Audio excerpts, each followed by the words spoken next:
BUMN berlindung di balik nama milik negara, seakan apa yang diusahakannya, dijalankannya adalah untuk negara, padahal bullshit.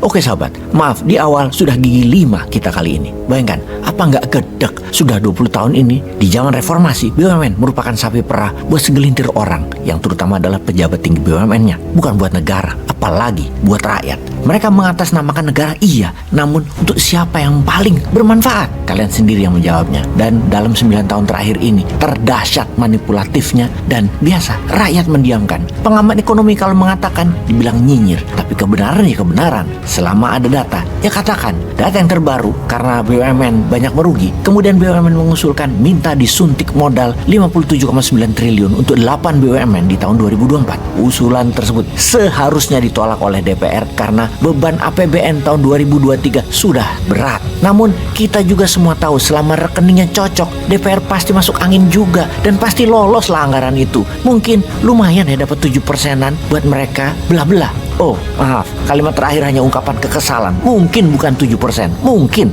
Tapi sudahlah, kita lanjut. Apa yang BUMN ajukan? BUMN meminta penyertaan modal negara di tahun 2024 adalah untuk BUMN karya, yaitu Hutama Karya sebesar 10 triliun dan ada usulan tambahan untuk 3 BUMN karya lainnya sebesar 24 triliun yang diharapkan akan cair pada Januari 2024 mendatang, yakni restrukturisasi PT Waskita Karya dan Wijaya Karya sebesar 8 triliun. Kita semua tahu ada isu miring yang mengatakan perusahaan BUMN banyak yang memanipulasi laporan keuangan. Kayaknya itu bukan miring deh, itu benar. Sekarang itu BUMN karya-karya sedang dirundung masalah dugaan manipulasi laporan keuangan. Ini kalau Newmind dapat mandat nih ya, pasti keluarkan peraturan untuk mengaudit laporan mereka pakai lembaga independen yang kalau ketahuan data dimanipulasi oleh BUMN, tangkap pelakunya, hukum mati koruptornya. Dan hal ini berlaku mundur sampai 20 tahun terakhir. Coba aja, jangan main-main sama rakyat. Dugaan manipulasi laporan keuangan BUMN karya adalah fenomena gunung es di mana perusahaan plat merah hampir seluruhnya melakukan manipulasi laporan tersebut untuk make up financial report agar mendapatkan persetujuan penyertaan modal negara akhir-akhir ini. Informasi terbaru dari BPKP bahwa BUMN Karya PT Waskita Karya telah melakukan pemolesan laporan keuangan sejak tahun 2016. Hal ini menunjukkan sudah 6 tahun lebih praktek pemolesan financial report BUMN tidak terendus. Untuk antisipasi agar PNM sebesar 57,9 triliun tidak disalahgunakan, sebaiknya ide pemberian PMN BUMN untuk tahun 2024 di stop karena manipulasi keuangan BUMN adalah tidak berjalan slogan akhlak tersebut. Ngomong-ngomong, siapa yang menjalankan akhlak di BUMN? Jadi apa yang dapat disimpulkan dalam informasi kali ini? Inilah hal yang bertentangan dengan apa yang dikatakan Menteri Keuangan bahwa hutang BUMN tidak dicatat di APBN. Ternyata APBN juga yang mengeluarkannya dengan penambahan modal negara. Lah itu ada di kantongnya APBN. Kok nggak ditulis bahwa hutang BUMN mencapai 6.000 triliun adalah hutang negara? Aduh.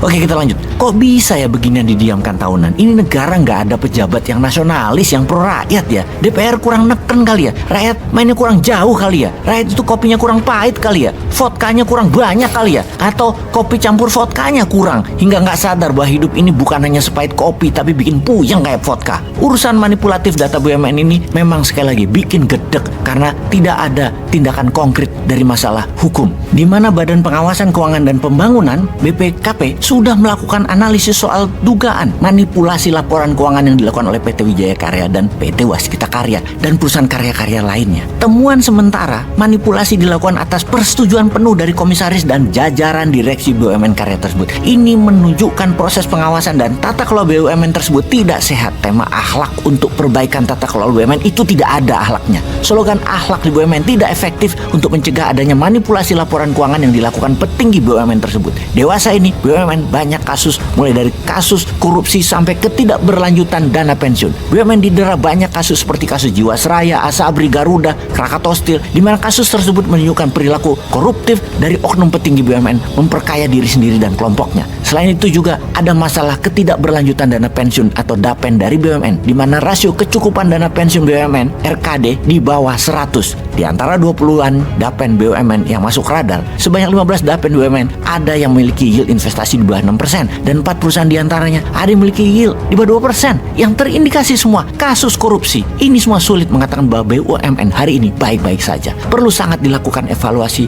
terhadap efektivitas pemberian PNN sejak tahun 2021 sampai 2023. 3 tahun terakhir tersebut BUMN menerima modal negara mencapai kurang lebih adalah 166 triliun rupiah uang pajak rakyat, di mana masing-masing di tahun 2021 sebesar 69 triliun, di 2022 sebesar 56 triliun, dan di tahun 2023 sebesar 41 triliunan. Dana rakyat tersebut belum terbukti memberikan manfaat kepada publik melalui pelayanan BUMN yang terjangkau, listrik dan BBM misalnya. Untuk publik nyatanya terasa makin mahal setiap tahunnya. Lantas untuk apa penambahan modal untuk BUMN tersebut bila sekedar mempercantik laporan keuangan yang ternyata kecantikannya adalah manipulatif?